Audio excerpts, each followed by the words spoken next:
நம்ம இன்னும் ஒரு 6 மாசத்துல ஆத்தூர் மாவட்டம்னு ஒரு புதிய மாவட்டம் அறிவிக்கப்படும். வேணுமா வேணாமா?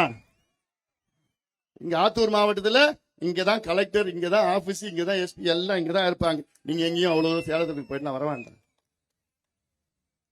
நம்ம ஆட்சி இன்னும் 6 மாசம் நம்ம ஆட்சி வந்துடும். உறுதியா வரும், 100 விழுக்காடு வரும்.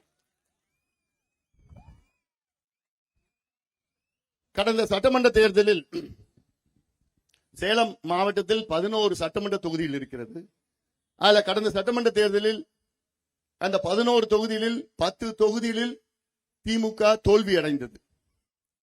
எனக்கு ஒரு ஆசை, இந்த தேர்தலில் 11 தொகுதியிலும் திமுக டெபாசிட் இறக்கணும். முடியுமா? என் தம்பியை முடிவு பண்ணிட்டானா அது யாராலும் தடுக்க முடியாது. ஒரு வாய்ப்பு கொடுத்துட்டோம், அந்த வாய்ப்பை பயன்படுத்தல இல்ல, ஒண்ணுமே செய்யல. ஒண்ணுமே கொள்ளடிக்கிறத தவிர திமுக தமிழ்நாட்டில் அவர் எதுவுமே செய்யலையா?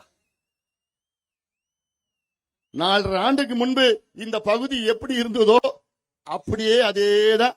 ஒரு சின்ன ஒரு துரும்பு, சின்ன ஒரு முன்னேற்றம், ஒரு கல்லூரி எதுவுமே கிடையாது இந்த பகுதியில். அதே இருக்கு.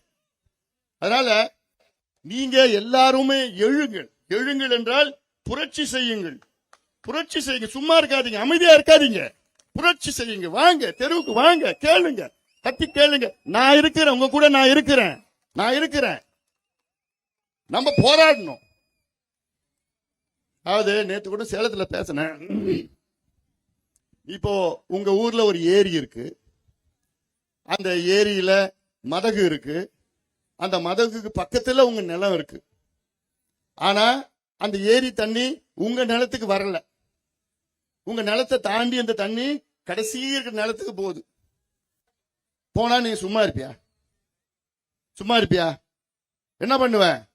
சத்தம் போடுவ, பிரச்சனை பண்ணுவ, போராட்டம் பண்ணுவ, தெருவுக்கு வருவ, அங்க பஞ்சாயத்து ஆபீஸ்ல கேப்ப, அந்த ஏரியில ஊர் தலைவர் போய், ஏயா எனக்கு தாயா முன்னுரிமை, என் நிலம் தாயா அந்த மதகு பக்கத்துல ஏரி பக்கத்துல இருக்குது, எனக்கு தண்ணி கொடுத்துதான் நீ அவங்களுக்கு தான் தண்ணி கொடுக்கணும் நீ கேப்பியா இல்லையா?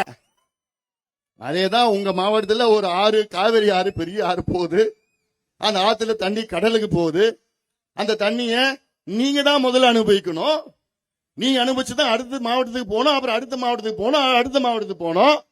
ஆனா உங்களுக்கு தண்ணி கிடைக்கல, நீ அமைதியா இருக்கிற. கேட்டாதானே கிடைக்கும், தெருவுக்கு வந்தாதானே கிடைக்கும். எல்லாமே வரலாமா, தெருவுக்கு போலாமா, போராட்டம் பண்ணலாமா, செய்யலாமா? நான் இருக்கிறேன். செய்யணும். போய் ஒரு சாலை மறியல் பண்ணிடலாமா? நமக்கு பிடிச்சது அது. இந்த சாலைன்னு சொன்ன உடனே தான் இந்த சாலை நெடுஞ்சாலை இருக்குல்ல, சேலம் உளுந்தூர்பேட்டை நெடுஞ்சாலை. முதல்ல அது பார்த்தா எவ்வளவு போராட்டத்துக்கு பிறகுதான் அதை ரோபரை போட்டாங்க. ஆனா போட்டதில்ல. 136 கிலோமீட்டர்ல கிட்டத்தட்ட 36 கிலோமீட்டர் வந்து பார்த்தோன்னா டபுள் லேன், மத்த எல்லாம் 4 லேன் இருந்தது. 8 இடத்துல சிங்கிள் லேன் வந்தோன்னா ஒரு வருஷமும் கிட்டத்தட்ட 100 பேர் 150 பேர் இறந்திருக்கிறாங்க. எனக்கு தெரிஞ்சவங்க எத்தனையோ பேர் இதுல ஆக்சிடென்ட்ல, ராத்திரில எல்லாம் அப்படியே லேனில் இருக்க. அப்புறம் நான் பார்த்து எத்தனையோ லெட்டர்லாம் எழுதினதுக்கு முன்பு யாரும் கண்டுக்கல. அதன் பிறகு இப்ப இருக்கின்ற நெடுஞ்சாலைத்துறை அமைச்சர் கட்கரி அவர்கள், மத்திய நெடுஞ்சாலைத்துறை அமைச்சர், என்னுடைய நெருங்கிய நண்பர் அவர். அவர்கிட்ட நான் போய் லெட்டர் எழுதினேன், நேரில் போய் பார்த்தேன். என்கிட்ட அஷூரன்ஸ் கொடுத்தார், டாக்டர் ராமதாஸ் நான் வந்து நிச்சயமா நாங்க டெல்லியில் அப்படிதான் கூப்பிடுவாங்க, இவர் தான் வேணான்னு சொல்றாரு. அது உள்ள போன இப்படி கட்காரி மத்திய அமைச்சர்கிட்ட நேரில் போய் பார்த்த உடனே நீங்க தைரியமா போங்க நான் பண்றேன்னு சொல்லிட்டு கிட்டத்தட்ட 2 வாரத்துல அறிவிச்சேன்.